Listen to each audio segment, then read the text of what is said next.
کس حیثیت سے ہمارا chief of the army staff باہر گھوم رہے اور بریف کیس میں وٹ جوک. یہ مذاق تھا. وہ تصویر جس نے بھی دیکھی, کون سا chief of the army staff brief case میں ریئر ارتھ منرل لے کے جائے گا, اور وہ کھڑا بڑا خوشی خوشی دیکھ رہا تھا. ایک دکاندار بائر کو کہہ رہے کہ آجو میرے پاس بڑی اچھی چیز ہے, یہ خرید لو. کس قانون کے تحت, کس آئین کے تحت؟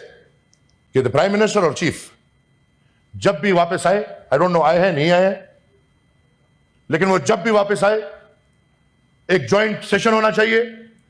اور یہ جو اتنا بڑا سودا ہو رہا ہے, اس سودے پہ جو سوداگر ہے, اور ہمیں پتہ ہے کون بنا ہوا ہے آج کل سوداگر, وہ پارلیمان کے سامنے پیش ہو اور وہ پارلیمان کو بتائے کہ یہ کیا ہو رہا ہے. پھر جو زہر ریاست پاکستان نے پچھلے 70 سال سے اپنے شہریوں کے اندر, دماغ میں اور دل میں گھسا چکے ہیں, اس زہر کا کیا کرو گے؟ اتنا آسان ہے کہ بھئی فیلڈ مارشل کو 4 تارے والے نہیں 6 تارے والے بھی ہوں. السلام علیکم ناظرین کرام, آپ کو مکمل ویڈیو دکھاتے ہیں. احمد ولی خان نے آج تمام حدود و قیود پار کر لی. احمد ولی خان نے نام لے کر اتنے سخت الفاظ میں تنقید کی کہ پورا ایوان حیران رہ گیا. ناظرین کرام, احمد ولی خان نے مسلم لیگ نون کو ماضی یاد کراتے ہوئے کہا کہ کیا تم بھول گئے ہو کہ تم نے 18ویں ترمیم پر سائن کیا تھا, آج پھر جمہوریت کی دھجیاں بکھیر رہے ہو. کل کس منہ کے ساتھ جمہوریت کے لیے احتجاج کرو گے؟ آپ ویڈیو دیکھیے, پھر اس پر ڈیٹیل میں بات کرتے ہیں. یہ جو 20 نکاتی پوائنٹ آج آیا ہے, باتوں سے باتیں نکل رہی ہیں, یہ جو 20 نکاتی پوائنٹ اور جس میں بولا گیا ہے ٹرمپ نے کہ یہ ہمارے ساتھ پاکستان والوں نے مانا ہے, یہ کس پاکستان نے مانا ہے؟ I as a senator don't know it. یہ میرے سینیٹر دوست بیٹھے ہیں, کوئی بتا دے کہ یہ 20 نکات جو پاکستان جا کے مان چکا ہے, کسی کے ساتھ کوئی مشورہ ہوا ہے, یہ حکومت والے بتا دے. طارق صاحب بیٹھے, انفیکٹ وہ بتا دے. میرے خیال میں I'm sorry to say, لیکن the facts are a bit different. تو I request the government کہ the prime minister اور چیف جب بھی واپس آئے, I don't know آئے ہیں نہیں آئے ہیں, لیکن وہ جب بھی واپس آئے ایک جوائنٹ سیشن ہونا چاہیے. اور یہ جو اتنا بڑا سودا ہو رہا ہے, اس سودے پہ جو سوداگر ہے, اور ہمیں پتہ ہے کون بنا ہوا ہے آج کل سوداگر, وہ پارلیمان کے سامنے پیش ہو اور وہ پارلیمان کو بتائے کہ یہ کیا ہو رہا ہے. ایک خطرناک طرف جا رہا ہے ملک, کیونکہ ان 20 نکاتی نقطوں پہ تو عمل ہو جائے گا. میں اچھے تارے دکھائے گئے ہیں کہ فلسطین کو مان لیا جائے گا, لیکن میں سمجھتا ہوں کہ حماس کو ختم کرنے کے لیے کوئی اور راستہ نہیں بچا, تو یہ ایک ڈرامہ کھولا گیا ہے. اور اس 20 نکاتی پوائنٹ کے بعد فوراً میری یہ بات یاد رکھے کہ آپ کے ملک والے یہ بھی شاید مان چکے ہوں, سعودی عرب بھی, کہ جو ابراہیم اکارڈ تھا کہ بھئی آپ اسرائیل کو تسلیم کرو اور اب سب چلے گا. یاد رکھو میری یہ بات. اور پھر جو زہر ریاست پاکستان نے پچھلے 70 سال سے اسرائیل کے خلاف اپنے شہریوں کے اندر, دماغ میں اور دل میں گھسا چکے ہیں, اس زہر کا کیا کرو گے؟ اتنا آسان ہے کہ بھئی فیلڈ مارشل کو 4 تارے والے نہیں 6 تارے والے بھی ہوں.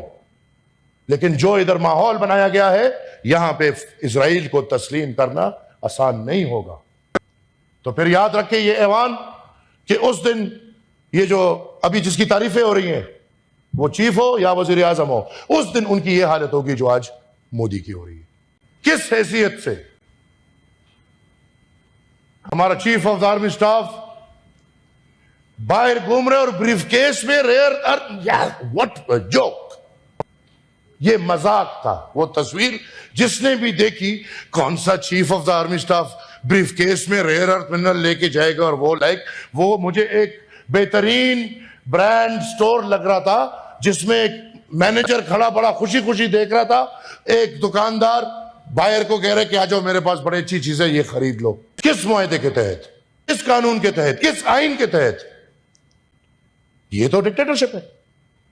This is, sorry to say, not democracy. The Minister of the Law Affairs is sitting there. کیا پارلیمان کی کوئی اہمیت ہے کہ نہیں ہے؟ جس پی ڈی ایم سے پھر ہم اور پیپلز پارٹی کو نکال دیا گیا, یادداشت ہے, چھوٹی چھوٹی میموریز ہوتی ہیں, وہ نکالیں جو پھر ٹوٹیں گی تو پھر بات ہوگی. اس دور میں ہم آپ کے منہ سے بڑے اچھے نعرے سنتے تھے, ووٹ کو عزت دو, ووٹ کو عزت دو. آج وہ پہلا والا واو مکمل بے میں بدل چکا ہے, مکمل. اور اتنا بدل چکا ہے کہ آج اس بے کی خدمت کرنے میں باقاعدہ ایک سیاسی رجسٹرڈ پارٹی آئین کی مخالفت کر رہی ہے. کل کو آپ بولو گے کہ ایک زورورا کے اس نے آئین کی مخالفت کی ہے, ہمارے ساتھ کھڑے ہو جاؤ. آج آپ ان کرسیوں میں بیٹھ کے آئین کی مخالفت کر رہے ہو. کیا 18ویں آئینی ترمیم پہ پاکستان مسلم لیگ کے دستخط ہے نہیں ہے؟ کیا وہ اتنا بڑا معاہدہ جو تمام تر پاکستان کی جماعتوں کے مابین ہوا, جب تیسری اور چوتھی وزارت عظمیٰ کی لالچ تھی اور ان کاغذات پہ دستخط کر دیا, آج ان کاغذات سے منہ کیسے پھیر رہے ہو؟ اور مجھے پتا ہے کہ NFC ایوارڈ کیوں نہیں ہو رہا. Madam chair, even you know the good reason کہ وہ NFC ایوارڈ کیوں نہیں ہو رہا. اور اب ہم نے سنا ہے ایک ڈرامہ باز NFC ایوارڈ ہونے والا ہے جس میں پہلے سے بتایا جا رہا ہے کہ وہ فگرز ڈب ہوں گے. کل کو آپ بولو گے کہ آئین سلب ہوا ہے, پھر آپ کے ساتھ کون کھڑا ہوگا؟ جن لوگوں کو آپ ایک دفعہ دھوکہ دے چکے ہو. یہ مولانا صاحب ہمارے ساتھ بیٹھے ہیں, میں ہوں, یہ ہمارے ساتھ بیٹھے کاف لیگ والے ہیں. اس طرح اور ہم نے آپ کے وہ جذبے دیکھے تھے ووٹ کو عزت, تو ہم تو سمجھے کہ بھائی انقلاب آ گیا, اب بھائی جمہوریت حاوی ہوگی, اور پنجاب میں ہمت آ گئی جمہوریت کو حاوی کرنے کی. پتہ نہیں تھا کہ جب آئینہ دیکھیں گے تو حافظ ہی حافظ ہوگا. آج میرے خیال میں رانا صاحب, بڑے بھائی اگر کچھ ظلم نہ کریں تو چھوٹے بھائی روئیں گے نہیں. کوئی ایسے خدا کے لیے کوئی نہیں روتا, خدا کے لیے کوئی نہیں چیختا. لیکن یہ جو بڑے بھائی نے جو کردار 14 اگست 1947 سے شروع کیا ہے اور ابھی تک ادا کر رہے ہیں, اور بدقسمتی میں وہ بڑا بھائی اگر کس پارٹی سے بھی ہو, وہ PTI کا ہو یا مسلم لیگ کا ہو, لیکن اگر پنجاب کا ہو تو ان کے منصوبے ایک ہی ہوتے ہیں, بلوچستان کے لیے, پختونخوا کے لیے, سندھ کے لیے. یہ نہیں کہ میں یہ بحث کو بحث بنانا چاہ رہا ہوں, لیکن پنجاب کے کردار پہ اگر میں بات کرنا چاہوں کہ پنجاب نے کیا کیا ہے, کیا بھائی چارے کیے ہیں اور سندھی کو کتنا کرے گی, تو زبردستی کی نکاح ہے. اللہ خیر کرے, پتہ نہیں کب تک چلے گی, دیکھیں گے. لیکن جو کردار ہے اس میں ہر کوئی گھس جاتا ہے. اب جب ہم گلہ کرتے ہیں ادھر سے ہمیں جواب ملتا ہے کہ پنجاب کے بارے میں کوئی غلط بات نہیں سنوں گی, پنجاب کے بارے میں, پنجابی کے بارے میں کوئی غلط. ہم بھائی نہیں کرنا چاہتے, ہمارے بھائی ہیں, یہ سارے پنجابی ہمارے بھائی ہیں, لیکن خدا قسم اپنے بھائی بھی اپنے بچوں کا حق کھائے تو خلاف بولیں گے. ناظرین کرام, آپ نے ویڈیو دیکھی, ایمل ولی خان نے حدیں پار کر لی.